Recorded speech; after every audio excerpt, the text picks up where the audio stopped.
А что тут нового после 3 годов? Все стареешь. Все. Уже 81 год.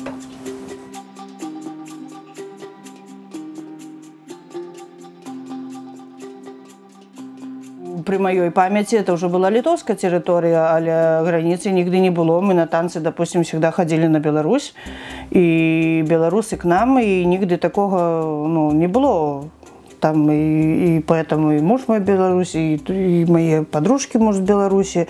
Ну, тут там, короче, вот такое было все перемешано. И тут, допустим, вот половина раков переехавших тоже с Беларуси. Поэтому тут много есть из Беларуси вообще переезжали, тут стали работать, или замуж повыходили, или еще как-то.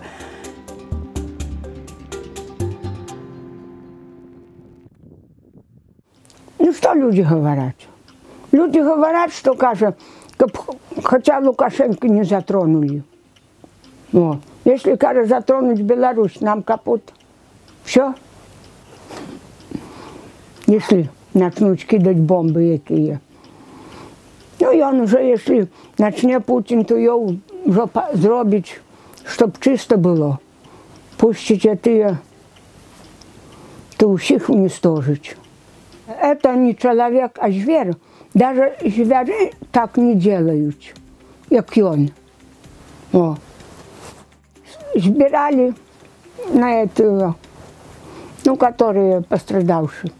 То я дала 100 евро. Ну что, жалко. Лепей не даем, а людям дам. А где-то Литва показывает? Ватикана? А что?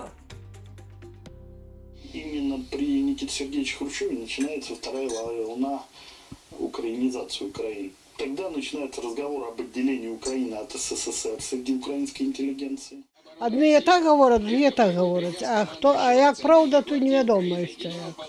Украина может превратиться в подобие черноморского Таиланда.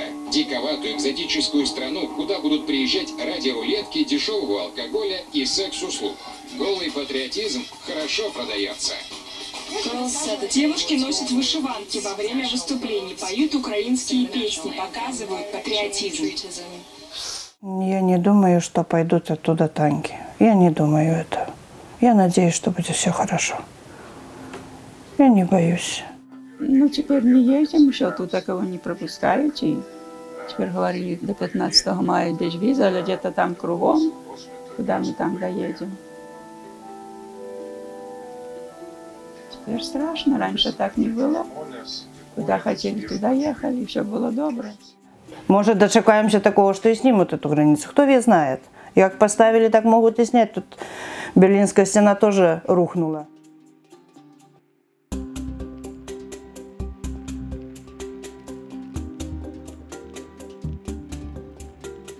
И он на Литву зле, и он на Литву пустил.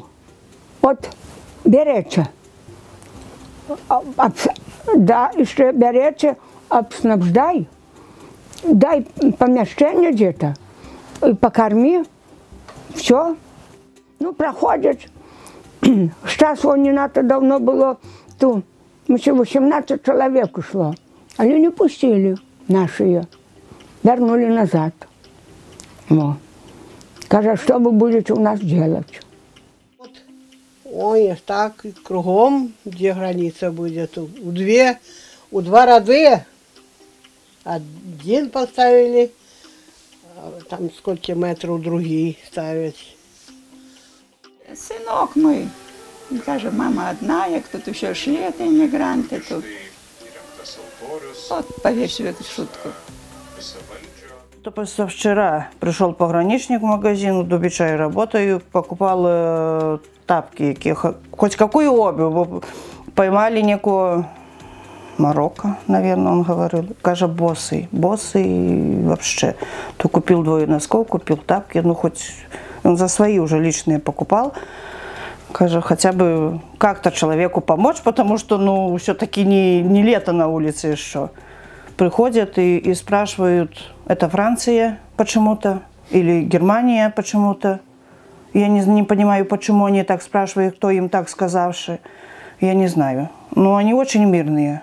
Они никому нисколько где не шли, никому ничего.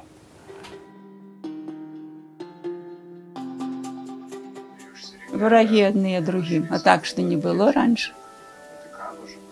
Раньше, что не было. Белорусские автобусы ходили тут. И Гродно шло, и Щучин шло на Варену. И всем было место, всем было добро. А теперь враги. Одни, а другим враги. Погородили, позакрывали, ну и что. А мы простые люди, что мы можем? Я говорю, вообще-то власть, как всегда, неколи мои родители говорили, пан дерется, а мужика вот, лоб трощить. Так оно и есть. Они дерутся, а мы страдаем. Поэтому жалко, конечно, что разошлись, потому что, ну, соседи должны жить по-соседску. Теперь я вот начну по-соседску воевать. Ну что из этого хорошего? Ничего. Поэтому так само и с Белоруссией. Нам, простому народу, тут плохо, конечно. Особенно, что вот такая вёска, как мы тут, которые многие имеют на Беларуси, то нам вообще плохо. Ну, а это что? Кто нас слушает?